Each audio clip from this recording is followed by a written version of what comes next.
Haunted world.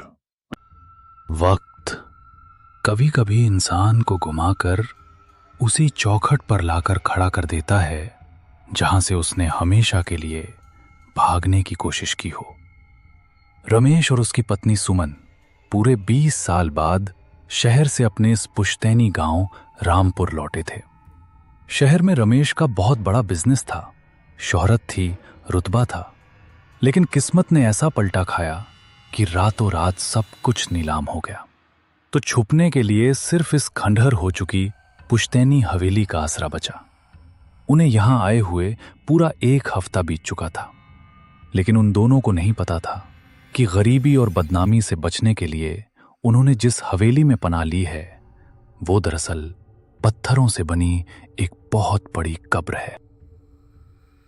Ramesh, मुझे यहाँ घुटन होती है। पूरा 1 हफ्ता हो गया है हमें इस हवेली में आए हुए, लेकिन आज भी जब मैं इन दीवारों को छूती हूँ तो ये बर्फ की तरह ठंडी लगती हैं। बाहर इतनी गर्मी है, फिर भी इस घर के अंदर हमेशा एक अजीब सी सीलन महसूस होती है, जैसे इनमें कोई जान ही ना हो।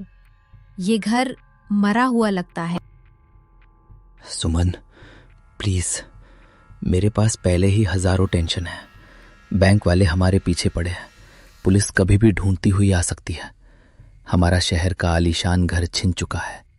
अब इन दीवारों की ठंडक या सीलन से डरने का वक्त नहीं है हमारे पास। यही हमारी आखिरी जमीन है, हमें यहीं जीना है। मन, मैं गरीबी से नहीं डर रही रमेश, मैं इस हवेली से डर रही हूँ। तुमने ध्यान नहीं दिया, जब हम पिछले हफ्ते गांव में दाखिल हुए थे तो हमें देखकर गांव वालों ने अपने दरवाजे और खिड़कियां क्यों बंद कर लिए थे? कोई हमसे बात तक नहीं करता। कल मैं कुएं पर पानी लेने गई जैसे मैं कोई प्रेत हूं। वो अनपढ़ लोग हैं सुमन, शहर के लोगों को देखकर झिझकते हैं। उन्हें लगता होगा कि हम उनसे पैसे मांगने आए हैं। और वैसे भी 20 साल से ये हवेली खाली पड़ी थी तो खंडहर जैसी हो गई है। लोगों ने कहानियां बना ली होंगी। थोड़े दिन में सब ठीक हो जाएगा। मैं कल सरपंच से बात करूंगा। नहीं रमेश, कुछ तो है जो बहुत गलत है, खासकर वो ऊपर वाली मंजिल। जब भी मैं ऊपर जाने वाली उन लकड़ी की सीढ़ियों की तरफ देखती हूँ तो मेरे रोंगटे खड़े हो जाते हैं। कल रात जब तुम सो रहे थे तो मुझे ऊपर से किसी के भारी कदमों की आवाज आ रही थी। ऐसा लगता है जैसे ऊपर से कोई मुझे लगातार घूर रहा है, अंधेरे में खड़ा होकर। सुमन बस, तुम्हारा वहम बढ़ता जा रहा है। खाली और इतना बड़ा घर है, हवा क्रॉस होती है तो दरवाजे बजते हैं। ऊपर पुराने जमाने का कबाड़ पड़ा है और कुछ नहीं। तुम कल से इस हॉल के बाहर नहीं जाओगी। अभी रमेश की बात पूरी भी नहीं हुई थी कि हवेली का सन्नाटा एक खौफनाक शोर में बदल गया। अचानक हवेली के उस भारी और पुराने लकड़ी के मुख्य दरवाजे पर धड़ाम धड़ाम की आवाज होने लगी।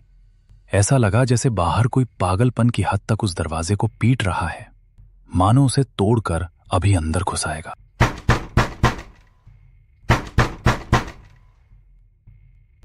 मन, इतनी शाम गए, कौन है? कोई गांव वाला तो इस तरफ आता भी नहीं।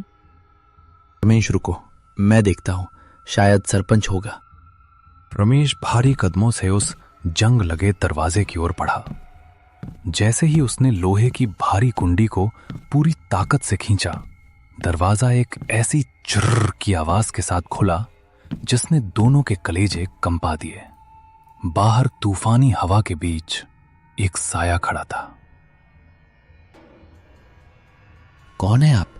इतनी शाम को इस हवेली के दरवाजे पर क्या कर रहे हैं? पहचाना नहीं छोटे मालिक? मैं हरिया हूँ, हरिया, आपके बाबूजी का पुराना सेवक। हरिया, जो हमारे खेतों की देखरेख करते थे? माफ करना काका, मैं जब शहर गया था तब सिर्फ 10-11 साल का था। 20 सालों में आप बहुत बदल गए हैं। खैर, आप अंदर आ जाइए, बाहर बहुत तेज हवा चल रही है। का नहीं बाबूजी, मेरे पांव इस चौखट के अंदर नहीं पड़ेंगे। मेरी उम्र हो गई है, मेरी चिता का वक्त करीब है। मैं इस हवेली के अंदर आकर अपनी बची कुची सांसें किसी अमानवीय साये को नहीं सौंपना चाहता। काका, आप कैसी भयानक बातें कर रहे हैं? अमानवीय साया, क्या हुआ है इस हवेली को? का मैं तो बस अपना नमक का हक और अपना फर्ज निभाने आया था मालकिन। पूरे गांव में खबर है कि आप शहर से आए हैं। आपका सब कुछ छिन गया है। इसका मुझे बहुत दुख है। मैं बाबूजी का वफादार था, लेकिन रमेश बाबू, शहर में भिखारी बन जाना मंजूर था, पर आप लोगों ने इस चौखट पर वापस आकर अपनी जिंदगी की सबसे बड़ी गलती कर दी है। हरिया काका, पहेलियां मत बुझाइए, साफ साफ कहिए क्या बात है। जब से हम आए हैं गांव वाले हमसे दूर क्यों भागते हैं, जैसे हम कोई बीमारी हो। का वो आपसे नहीं भागते बाबूजी, वो इस हवेली के मनहूस साए से भागते हैं। गांव का कोई कुत्ता भी इस हवेली की तरफ मुंह करके नहीं भौंकता। आप तो बच्चे थे, आपको क्या लगता है आपके पिताजी ने 20 साल पहले अपना जेमता हुआ काम, अपनी इतनी जमीनें और ये हवेली क्यों छोड़ी थी? रातों रात बिना किसी को बताए आपको लेकर शहर क्यों भाग गए थे वो? उन्होंने कहा था कि शहर में बिजनेस करना है, इसलिए। झूठ! वो अपनी जान बचाकर भागे थे बाबूजी। बाबूजी, आज अमावस की रात है। काका, फिर वही गांव का पुराना अंधविश्वास। शहर में तो अमावस को बस आसमान में चांद नहीं होता, तारे निकलते हैं। यहां गांव में अमावस को कोई भूत आ जाता है क्या? का यहां अमावस को मौत नाचती है बाबूजी। ये कोई अंधविश्वास नहीं है। आज रात चांद छुप जाएगा और इस हवेली का वो आखिरी बंद कमरा जाग उठेगा। क्या आप भूल गए उस रात को जब आप 10 साल के थे? वो ऊपर वाला कमरा जिसे आपके पिताजी ने लोहे की मोटी मोटी जंजीरों से बांधा था, जिसके ताले पर पूरे गांव के सामने तांत्रिक से सिंदूर का लेप लगवाया था। बंद कमरा, सिंदूर का लेप? रमेश, मैंने कहा था ना ऊपर कुछ है। मुझे कोई आवाजें आ रही थी। बस काका, बहुत हो गया आपका और इस गांव वालों का ये नाटक। मैं एक पढ़ा लिखा इंसान हूं। मेरा करोड़ों का बिजनेस डूब गया है। मैं सड़क पर आ गया हूं। मुझे अब सिर्फ इंसान की गरीबी और भुखमरी से डर लगता है, किसी मनगढ़ंत भूत या बंद कमरे से नहीं। जाइए यहां से, हमें किसी की मदद नहीं चाहिए।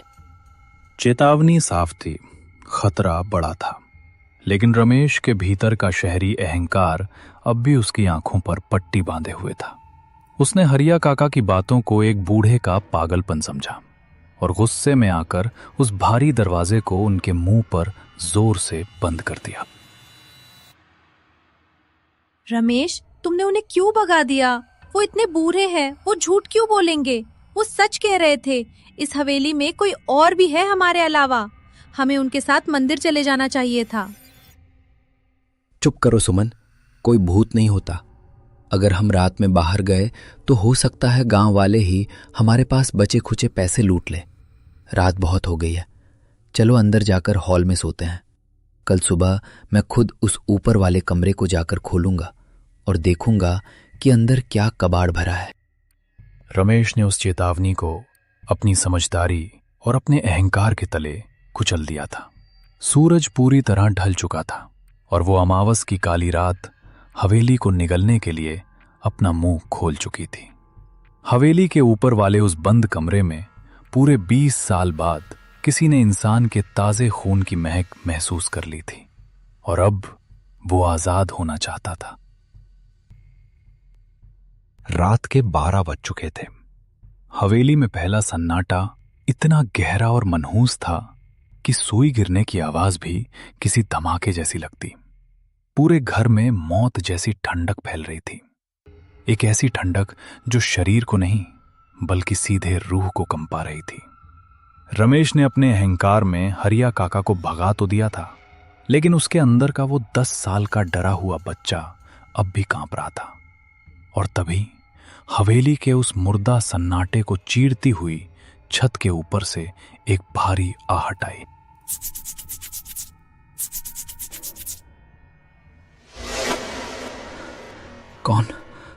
कौन है वहां?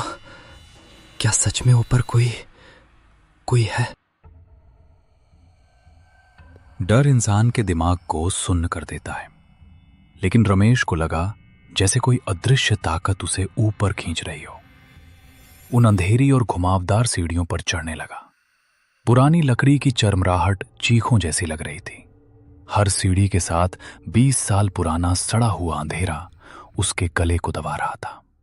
जैसे जैसे वो ऊपर वाली मंजिल के गलियारे में बढ़ रहा था, हवा में ताजे खून और सड़े हुए मांस की बदबू तेज होती जा रही थी। ये तो वही कमरा है। पिताजी ने इस पर यह सिंदूर क्यों? तू आ गया रमेश।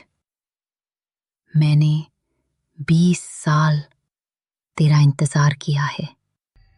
अब दरवाजा खोल।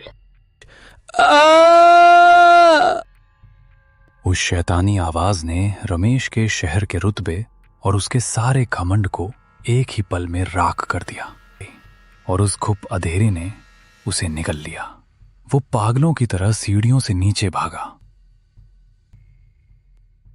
नीचे हॉल की हवा इतनी भारी हो चुकी थी कि रमेश और सुमन के लिए सांस लेना भी मुश्किल हो रहा था। डर ने उन्हें जैसे जिंदा लाश बना दिया था।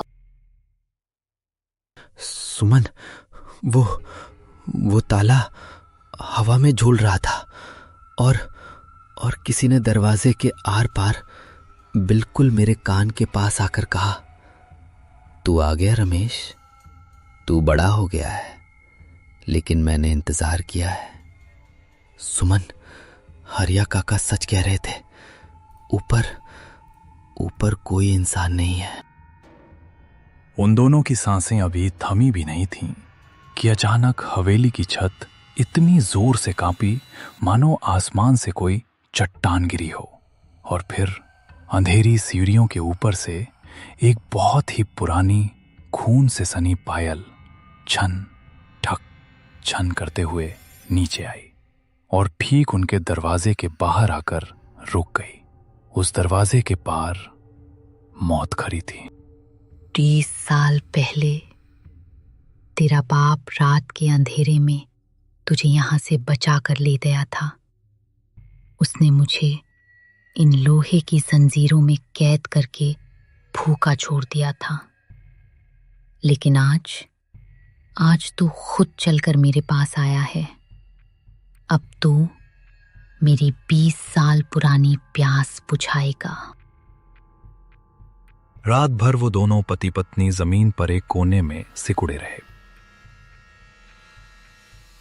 अगली सुबह हवेली के बाहर सूरज तो निकला, लेकिन उस धूप में कोई गर्मी नहीं थी। वो हवेली अंदर से अभी भी एक मुर्दा घर जैसी उदास और मनहूस लग रही थी। सुमन की आंखों में रात भर का खौफ जम चुका था। वो पागलों की तरह अपने कपड़े सूटकेस में ठूंस रही थी। मैं एक पल भी, एक सेकंड भी इस मनहूस कब्र में नहीं रुकूंगी रमेश। तुमने सुना था ना रात को, वो तुम्हारा नाम ले रही थी। वो तुम्हारे पिताजी को जानती है। वो सिर्फ तुम्हें मारना चाहती है। हम अभी इसी वक्त वापस शहर जा रहे हैं। कहाँ जाए सुमन, मुझे बताओ, कहाँ जाए हम? मेरी जेब में सिर्फ 500 रुपए बचे हैं। बैंक वालों ने हमारा शहर का घर, हमारी गाड़ियां सब नीलाम कर दिया है। अगर हम यहां से निकले तो हमें सड़क पर सोना पड़ेगा। हम भिखारी बन चुके हैं सुमन, भिखारी। मुझे माफ कर दो, मैं मजबूर हूं। तो क्या हम यहाँ इस पिशाचिनी के हाथों अपने खून का घूंट पिलाने के लिए रुकेंगे? आखिर 20 साल पहले हुआ क्या था यहाँ रमेश? जब तुम 10 साल के थे तब तुम्हारे पिताजी ने ऊपर किसे कैद किया था? वो औरत तुम्हें क्यों जानती है? वही तो मुझे पता लगाना है। नीचे वाले हॉल के आखिर में पिताजी का पुराना स्टडी रूम है। मुझे वहां जाना होगा। वहां जरूर कोई न कोई सुराग मिलेगा जो इस राज से पर्दा उठाएगा।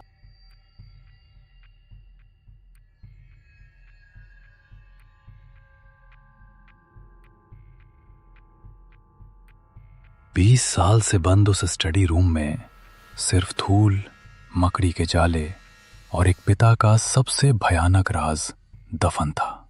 कमरे की हवा में एक अजीब सी सरन थी, मानो कोई लाश बरसों से वहीं पड़ी हो। रमेश ने पागलों की तरह पुरानी अलमारियां छानी और आखिरकार मेज के नीचे उसे एक लाल कपड़े में लिपटी हुई बहुत पुरानी डायरी मिली। उसके पन्ने पीले पड़ चुके थे। कांपते हाथों से उसने डायरी का आखिरी पन्ना खोला। आज अमावस है, मेरे हाथ कांप रहे हैं, लेकिन मुझे ये पाप करना ही पड़ा। मैंने उसे ऊपर वाले कमरे में भारी लोहे की जंजीरों से बांध दिया है और तांत्रिक से कहकर बाहर सिंदूर का लेप लगा दिया है। अगर मैं उसे कैद नहीं करता तो वो मेरे 10 साल के बेटे रमेश का खून पी जाती। वो अब इंसान नहीं रही, वो एक खौफनाक पिशाचनी बन चुकी है और उसे सिर्फ हमारे खानदान का खून चाहिए। आज रात मैं रमेश को लेकर हमेशा के लिए शहर भाग रहा हूं। हे भगवान, पिताजी ने किसे कैद किया था? वो कौन थी? नहीं, मुझे अभी उस तांत्रिक से मिलना होगा जिसका जिक्र पिताजी ने डायरी में किया है। मुझे वो शमशान वाला अघोरी ही बचा सकता है। डायरी पढ़ने के बाद रमेश सुन्न हो गया। रमेश धीरे धीरे स्टडी रूम से बाहर आया। उसका चेहरा पत्थर जैसा ठंडा था। उसकी आंखों में एक अजीब सा सूनापन था। उसने अपनी पत्नी की तरफ एक आखिरी दर्द भरी नजर डाली और बिना एक शब्द बोले हवेली के भारी दरवाजे की ओर बढ़ गया। उसके कानों में सिर्फ पिताजी के वो शब्द गूंज रहे थे, उसे हमारे खानदान का खून चाहिए। वो हवेली के अहाते से बाहर निकला। उबड़ खाबड़ रास्तों से होते हुए वो उस तरफ बढ़ा जहां से सिर्फ जलती हुई चिताओं का धुआं उठ रहा था। शमशान घाट में हर तरफ राख उड़ रही थी और चीलें आसमान में मंडरा रही थीं। एक बड़े से बरगद के पेड़ के नीचे बैठे उस अघोरी तांत्रिक की आंखें खौफनाक हद तक लाल थीं। रमेश भागता हुआ उसके पैरों में जा गिरा।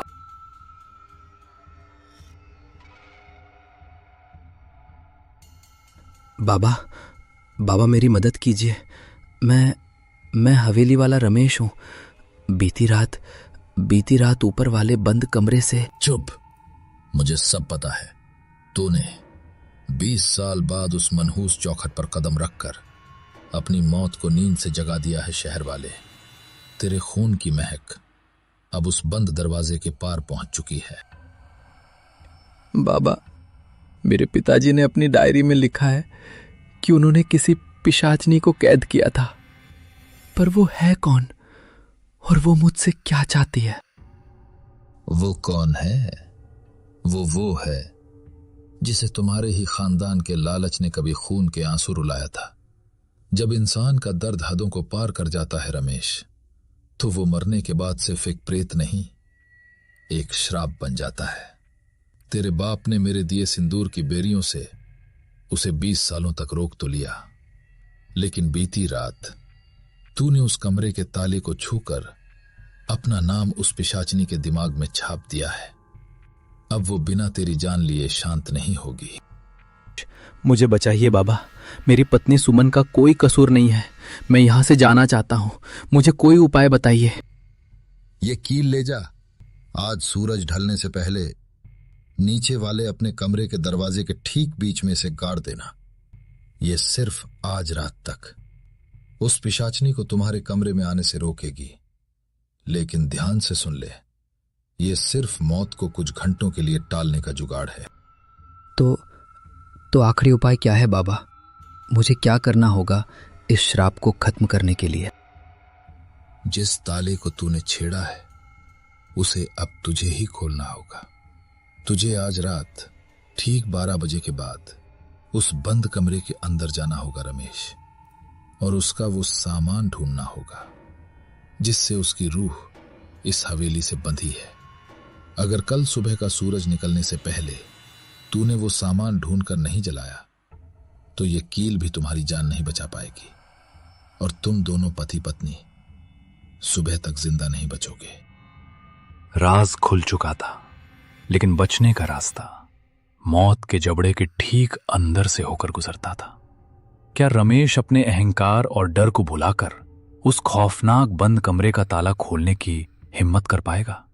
उस कमरे के अंदर आखिर ऐसा क्या है जिससे वो पिशाचनी बंधी है? इंसान अपनी किस्मत से तो भाग सकता है, लेकिन अपने बाप दादाओं के किए गए पापों से नहीं। पाप का कर्ज खून से ही चुकाना पड़ता है। शमशान से लौटे रमेश के पास अब सिर्फ चंद घंटों का वक्त था। सूरज बहुत तेजी से ढल रहा था और हवेली के कोने कोने में फैले अंधेरे ने मौत का रूप लेना शुरू कर दिया था। तांत्रिक की दी हुई वो काली कील ही अब उनकी इकलौती ढाल थी। शाम के 6:30 बज रहे हैं। हवेली के नीचे वाले कमरे में सन्नाटा पसरा है, जिसे सिर्फ हथौड़े की चोटें तोड़ रही हैं। रमेश कांपते हाथों से दरवाजे के ठीक बीचों बीच उस लाल चमकती हुई कील को गाड़ रहा है। उसके माथे से पसीना टपक कर जमीन पर गिर रहा है। पास ही सुमन दीवार से सटकर बैठी है, सिसकियां ले रही हैं। डर इतना है कि वो अपना मुंह हाथों से दबा लेती है ताकि आवाज बाहर ना जाए। बाहर कुत्तों के रोने की मनहूस आवाजें माहौल को और भी डरावना बना रही हैं। बस सुमन, रोना बंद करो। मैंने कील गाड़ दी है। तांत्रिक बाबा ने कहा था कि ये हमें बचाएगी। कम से कम इस कमरे के अंदर वो नहीं आ पाएगी। रमेश, हम पिछली खिड़की से कूदकर भाग चलते हैं ना। अंधेरे में खेतों के रास्ते गांव पार कर लेंगे। मुझे तुम्हारी जान की फिक्र है। तुम रात को ऊपर उस कमरे में मत जाना, वो तुम्हें जिंदा नहीं छोड़ेगी। रमेश, हम कहाँ भागेंगे सुमन? अंधेरा हो चुका है। अगर हम खुले में बाहर निकले तो वो हमें और आसानी से मार देगी। तांत्रिक ने कहा था कि ये कील सिर्फ कुछ घंटों का जुगाड़ है। सुबह होने से पहले मुझे उस कमरे में जाना ही होगा। यही हमारी जिंदगी का आखिरी रास्ता है। वक्त जैसे रुक सा गया था। कमरे में जलती इकलौती लालटेन की लौ भी खौफ से कांप रही थी। रात के ठीक 12 बजते ही हवेली का तापमान एकदम से गिर गया। कमरे की हवा बर्फ की तरह ठंडी हो गई और रमेश और सुमन की सांसें हवा में धुएं की तरह दिखने लगीं। और फिर मौत ने अपना आखिरी खेल शुरू किया। दीवार घड़ी ने 12 बार टन टन की आवाज की और फिर एक गहरा सन्नाटा छा गया। तभी सीढ़ियों से किसी के घिसटते हुए नीचे उतरने की खौफनाक आवाज आई। छन घिस ठक छन। कोई भारी चीज सीढ़ियों से रगड़ती हुई नीचे आ रही है। वो आ गई रमेश, वो नीचे आ गई। हे भगवान। कमरे के दरवाजे के ठीक बाहर कोई आ खड़ा हुआ। दरवाजे के नीचे की बारीक झिरी से एक अजीब सी काली परछाई रेंगती हुई अंदर आती दिखी। तभी अचानक भारी लोहे के दरवाजे पर जोरदार प्रहार होने लगे।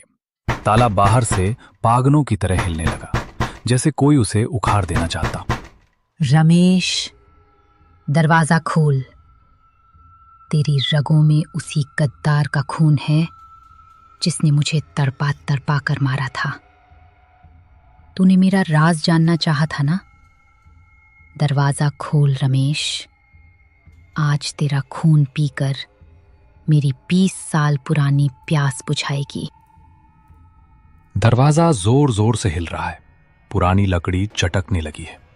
लेकिन तभी जहां रमेश ने तांत्रिक की दी हुई कील गाड़ी थी, वहां से लाल रंग की चिंगारियां निकलने लगती हैं। पिशाचनी की दर्दनाक चीखें हवेली में गूंज उठती हैं। वो कील की ताकत की वजह से अंदर नहीं आ पा रही। कील अपना काम कर रही है सुमन, वो अंदर नहीं आ सकती। लेकिन दरवाजा टूट रहा है। ये ताकत सुबह तक नहीं टिकेगी। मुझे अभी इसी वक्त ऊपर जाना होगा।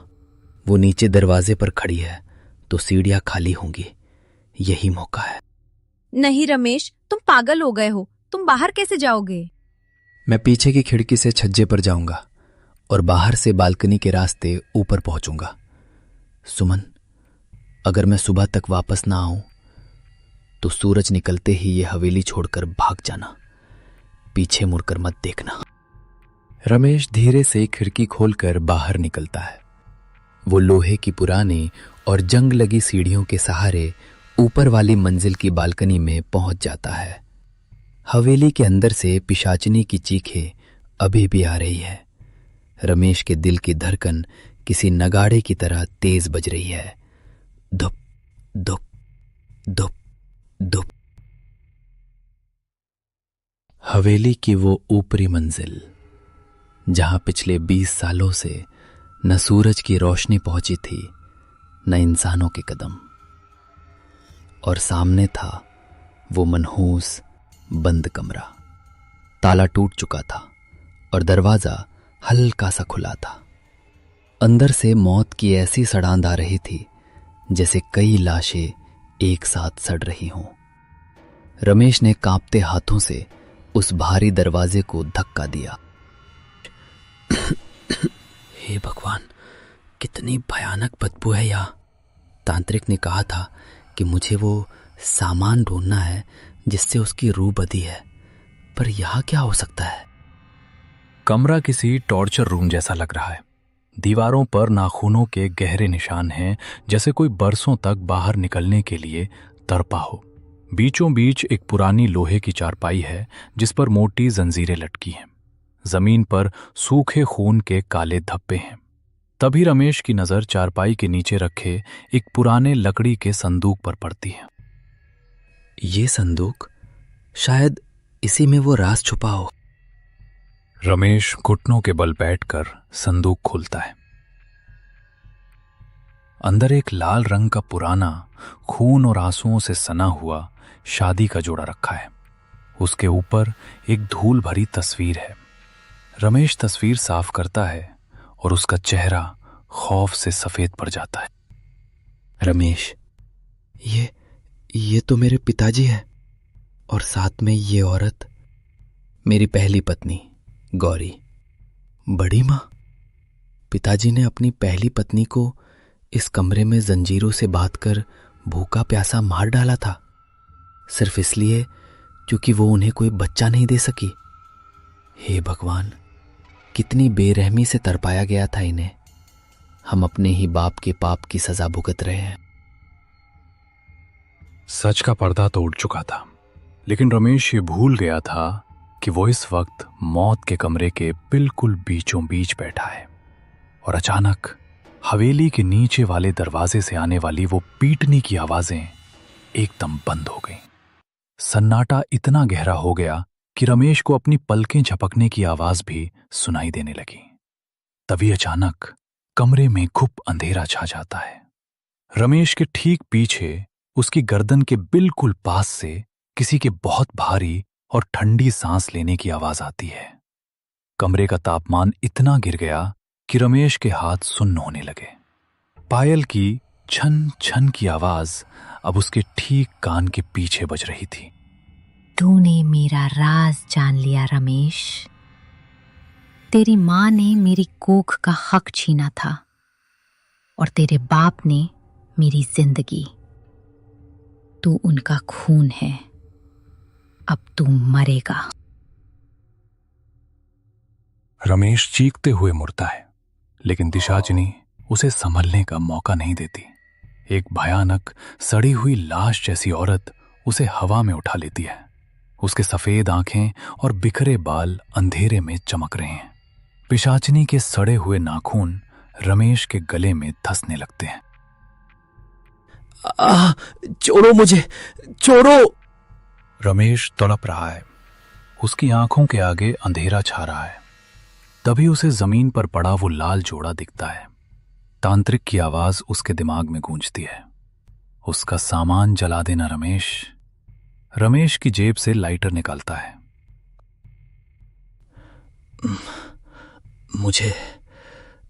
मुझे इसे जलाना होगा।